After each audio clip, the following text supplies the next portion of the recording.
Hello विद्यार्थियों, मैं रंजीता कौर ज्ञान वर्षा चैनल में आपका स्वागत है। आज हम क्लास 10th की पाठ्य पुस्तक में से पाठ 15 माटी वाली पढ़ेंगे।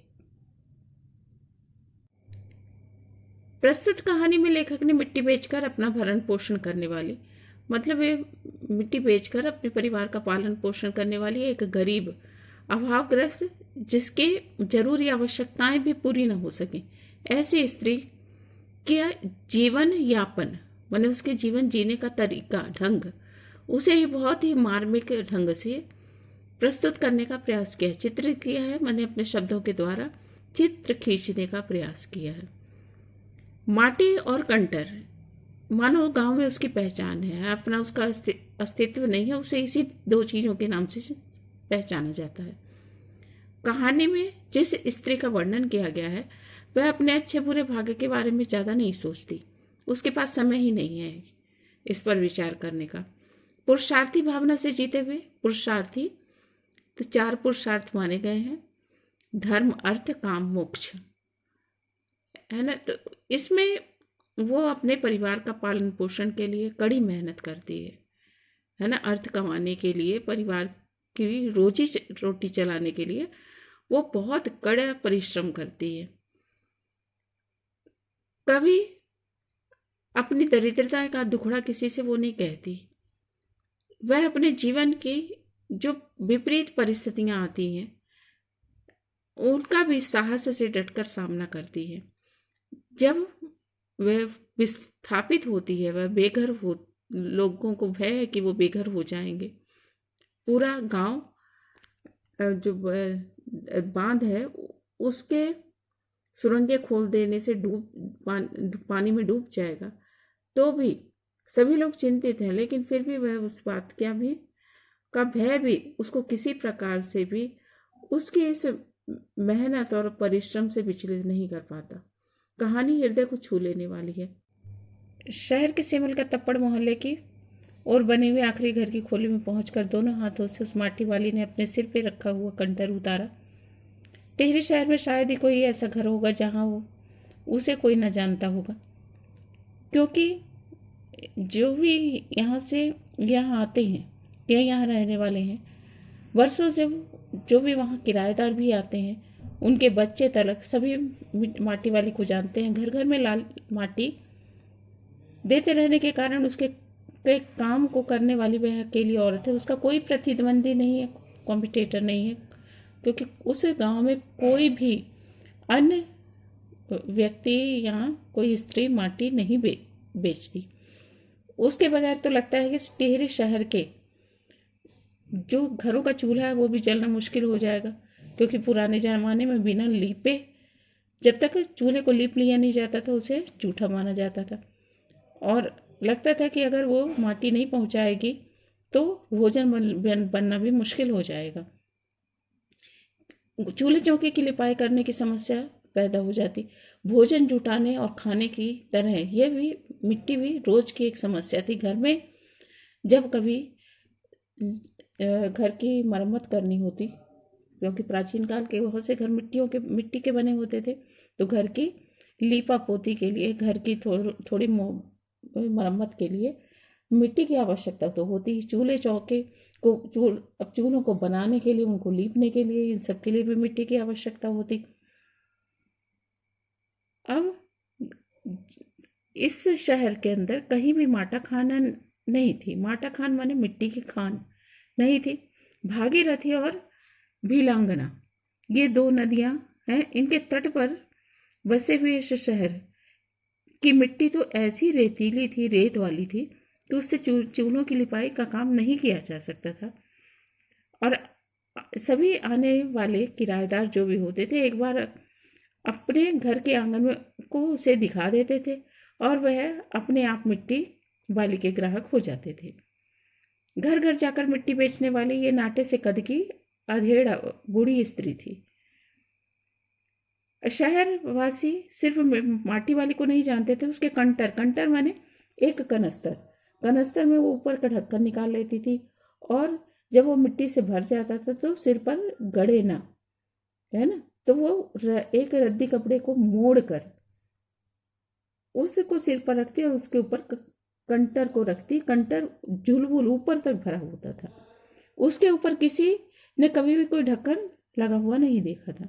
अपने कंटर का इस्तेमाल कर में लाने से पहले वो ऊपर का ढक्कन निकाल देती थी। कंटर के अंदर मिट्टी भरने और उसे खाली करने में आसानी होती थी ऐसा ढक्कन निकाल देने से। उसके कंटर को जमीन पर रखते रखते सामने की लड़की भी दौड़ कर आई, जिस घर में वो सेमल के तप्पड़ के मोहल्ले के आखिरी घर में वो मिट्टी दे रही थी, वहीं एक छोटी लड़की 9-10 साल की आती है, कामनी जिसका नाम है। वह उससे कहती है कि मेरी माँ ने कहा है जरा हमारे घर भी आना, अभी आती हूँ। घर की मालकिन ने माटी वाली को अपने कंटर की माटी कच्चे आंगन के घर के कोने में डालने को कहा, और इसके साथ ही क्या बोलती है, जिसके घर वो माटी वाली मिट्टी रखने आई है, देने आई है, वह जो मालकिन है वह कहती है तू बहुत भाग्यवान है, चाय के समय पर आई है। चाय के टाइम आई, मैंने शायद चाय के समय पर आई है हमारे घर। भगवान आए खाते वक्त। प्राचीन काल में जो मेहमान होता था या जो खाने के समय अगर कोई व्यक्ति पहुंचता था तो उसे भाग्यशाली कहा जाता था। तो भगवान आए खाते वक्त, ऐसा कहकर उसने अपनी रसोई से 2 रोटियां लाकर उसे दी। रोटियां उसे सौंपकर वह फिर अपनी रसोई में घुस गई। अब माटी वाली के पास अपने अच्छे बुरे भाग्य के सोचने के विषय में कोई वक्त नहीं था। घर की मालकिन के अंदर जाते ही उसने देखा, इधर उधर नजरें दौड़ाई कि वो अब अकेली थी, उसे कोई नहीं देख रहा था। उसने फौरन अपने सिर से कपड़े का जो मोड़ कर उसने कपड़ा रखकर ढीला बनाया हुआ था, गोल राउंड जैसा जगह, तो उसने उसको उतारा और उसको पूरी तरह से खोल दिया। खोलने के बाद वो सीधे कपड़े में हो गया ही गहरा। खुल जाने के बाद माटी वाली ने वो एक पुरानी चादर का टुकड़ा था और मालकिन के बाहर आंगन में आने से पहले ही चुपके से अपने हाथ में थमी 2 रोटियां में से एक रोटी को उसने मोड़ा और उस कपड़े में लपेट लिया। गांठ मारती, साथ ही अपने मुंह को यूं ही चलाने लगी, ऐसा दिखावा करने लगी जैसे वो पहले की एक रोटी खा चुकी है। एक गिलास में चाय लेकर मालकिन लौटी, और है ना उस घर की मालकिन, और उसने एक गिलास बुढ़िया के सामने जमीन पर रख दिया और ले सदा सदा बासी साग कुछ नहीं है ना, साग और सब्जी कुछ भी नहीं है, इसी चाय के साथ निकल जाए। माटी वाली ने खुले कपड़े के एक छोर से पूरी गोलाई में पकड़कर पीतल का वह गर्म गिलास लिया और सुड़ सुड़ करके वो फूंक मारती हुई चाय को पीने लगी और साथ ही रोटी के टुकड़ों को चबाने लगी। चाय बहुत अच्छा साग हो जाती है ठकुराइन जी। भूख तो अपने आप में ही साग होती है। मैंने अगर बहुत जोर से भूख लगी हुई तो सूखी रोटी भी बहुत स्वादिष्ट लगती है। तो भूख मीठी या भोजन मीठा, तो इसका तात्पर्य है कि भोजन का महत्व तभी होता है, चाहे वो सूखा हो या कई व्यंजन हो, जब तेज भूख लगी हो। तो भूख मीठी या भोजन मीठा, तो यहाँ माटी वाली के कहने का तात्पर्य था कि वह तो भूखी थी ही, और उसके लिए वह सूखी रोटी भी माने मीठी मिठास देती उसे। तुमने अभी तक पीतल के गिलास, अभी तक जब जिस गिलास में उसने माटी वाले को चाय दी है वो पीतल का है।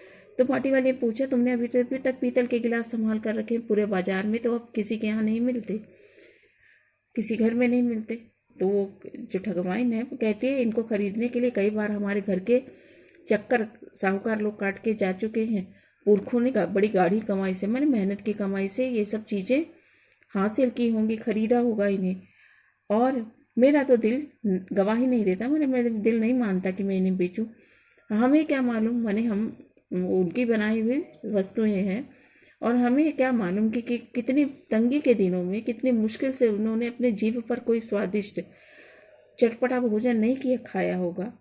मन महसूस कर रह गए होंगे, एक एक पैसा 2-2 पैसा जमा किया होगा, तब कहीं इन बर्तनों को उन्होंने खरीदा होगा, जिनके आज हम लोगों के लिए कोई कीमत नहीं रह गई, और लोग इनको बेचते जा रहे हैं। बाजार में जाकर देखो, पीतल का भाव पूछो, दाम सुनकर सिर चकराने लगता है। और व्यापारी हमारे घरों में कौड़ियों के भाव इन सब चीज़ों को ले जाते हैं। तमाम बर्तन भांडे, कांसे के बर्तन तो जैसे बाजार से गायब ही हो गए हैं। इस विषय पर दोनों बातें करने लगती हैं। मैंने कौन ठकुराइन बोल रही है, इतनी लंबी बात नहीं सोचते बाकी लोग। अब जिस घर में जाओ वहाँ तो स्टील के ही बर्तन दिखाई देते हैं, भांडे माने बर्तन दिखाई देते हैं। अपनी चीज का मुंह बहुत बुरा होता है। ठाकुराइन कहती है कि मैं तो सोचकर ही पागल हो जाती हूँ कि इस उम्र में जब शहर को छोड़कर जाना होगा तो हम कहाँ जाएंगे। अब माटी वाली कहती है, ठाकुराइन जी, जो जमीन जायदाद के मालिक हैं वे तो कहीं ना कहीं जाकर ठिकाने लग ही जाएंगे, पर मैं सोचती हूँ कि मैं कहाँ, मेरा क्या होगा। मेरी ओर देखने वाला तो कोई भी नहीं है, क्योंकि इनकी कोई संतान भी नहीं है। माटी वाली की चाय खत्म करके माटी वाली ने एक हाथ में अपना कपड़ा, माने वो माटी वाली और उसका बूढ़ा, वो दो ही लोग हैं। तो चाय ऐसी सोच में ऐसा कहती है कि हम कहाँ जाएंगे। चाय खत्म करके माटी वाली ने एक हाथ में अपना कपड़ा उठाया, दूसरे में कंटर, और खोली से बाहर निकल गई। वह दूसरे घर में गई जहाँ कामनी उसे बुलाने आई थी बच्ची। उस घर में कल हर हालत में मिट्टी ले आना ऐसा आदेश दिया गया, और 2 रोटियां यहाँ भी उसे मिल गई। उन्हें उसने अपने अपने दूसरे छोर में बांध लिया। लोग जाने तो जाने, वह ये रोटियां रख रही है, लोग जानेंगे तो जाने। ये रोटियां वह अपने बुढ़े के लिए तो ले जा रही है। अपने घर पहुंचते ही उसका बुढ़ा कातर निगाहों से, माने दयनीय नजरों से उसकी ओर देखने लगता है। वह घर में रसोई बनने का इंतजार करने लगता है कि कब आएगी और कब खाना बनाएगी। आज वह पहुंचते ही रोटियां अपने बुढ़े के हवाले कर देगी। रोटियों को देखते ही उसका चेहरा खुश हो जाएगा कि कोई अब उसे जो बुढ़िया है वो खाना बनाएगी, ऐसा भी इंतजार नहीं करना पड़ेगा। साथ ही ऐसा भी बोल देगी, साग तो कुछ है ही नहीं है। और तब वह जवाब, वो बूढ़ा कहेगा कि भूख मीठी कि भोजन मीठा, है ना। तो वो सूखी रोटियां भी बहुत खुश होकर खा लेगा। उसका गांव शहर के इतने पास में नहीं है, कितना भी तेजी से वो चलती है तो 1 घंटा उसे लग ही जाता है। वह जाती है, पूरा दिन माटा खान में मिट्टी खोदती है, फिर विभिन्न स्थानों में फैले हुए मकानों तक ढोती है। घर वापस पहुंचने में उसे रात हो जाती है। उसके पास उसका कोई खेत नहीं है, उसके पास जमीन का एक टुकड़ा भी नहीं है। उसका जो घर है वो गांव के एक ठाकुर की जमीन पर खड़ा हुआ है। अब देखिए, बाद में जब लोग बेघर हो जाएंगे तो वो कहाँ जाएगी ये सोचेगी, क्योंकि उसके पास कोई ठिकाना भी नहीं है कि वो कहाँ जाए। तो गांव के एक ठाकुर की जमीन पर वह उसकी जो झोपड़ी है वो खड़ी है, और इस जमीन पर उसने झोपड़ी बना रखी है।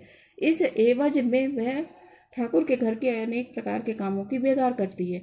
नहीं, आज वह अपनी जो गठरी में, माने बहुत ही बीमार और कमजोर सा हो चुका, माने गठरी में बदल चुके अपने बूढ़े को कोरी रोटियां नहीं देगी। माटी बेचने वाली ने अपनी आमदनी से उसने 1 पाव प्याज लिए। उसने कहा कि प्याजों को कूटकर वह जल्दी जल्दी तल देगी। बूढ़े को पहले रोटियां दिखाएगी नहीं, सब्जी और परोस देगी उसके सामने 2 रोटियां। अब तो वह वो 2 रोटियां खाता भी नहीं है, 1 ही रोटी खा पाएगा, या हद से हद 1.5। वह उसे नहीं पचता। बाकी बची 1.5 रोटी माटी वाली उससे अपना काम चला लेगी। 1 रोटी तो उसने दिन में ही पहले खा ली थी। इसी तरह मन में वह सोचती हुई, हिसाब लगाते हुए अपने घर पहुंचती है।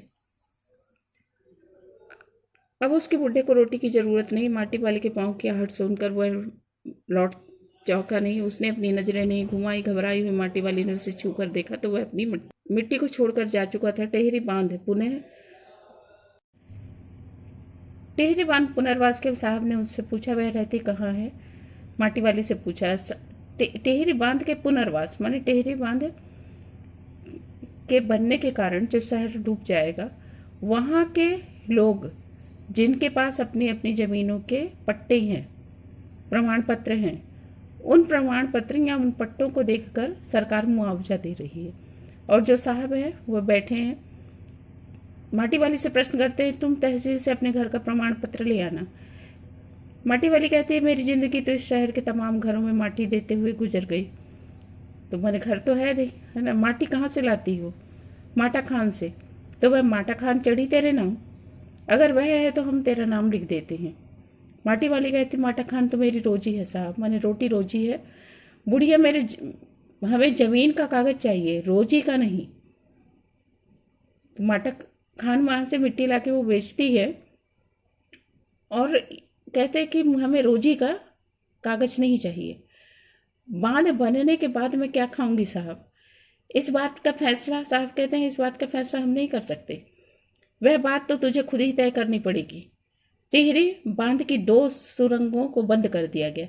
देखिए, इस कहानी में प्रारंभ में मुझसे एक मिस्टेक हो गई है। मैंने कहा कि 2 सुरंगों को खोला गया, तो आप उसमें सुधार कर लेंगे कि टिहरी बांध की 2 सुरंगों को बंद कर दिया गया और बंद करने से पूरा शहर पानी में भरने लगा है।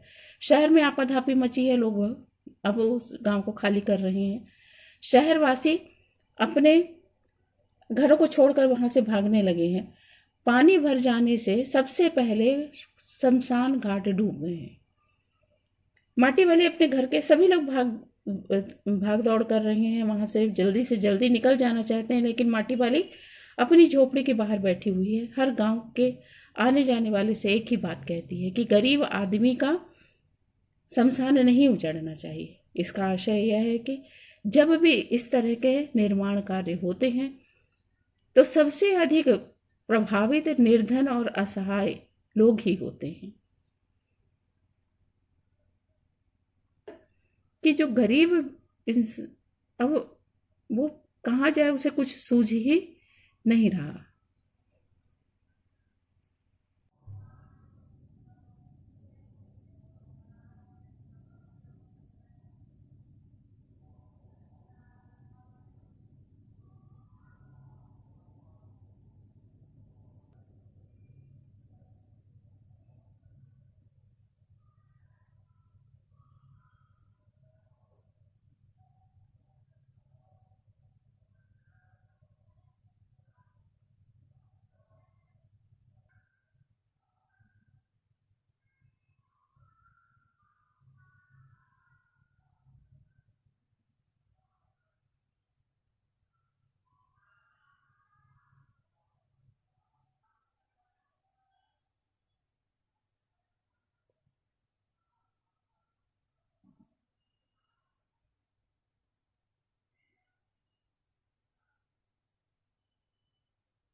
गॉड ब्लेस यू बच्चों।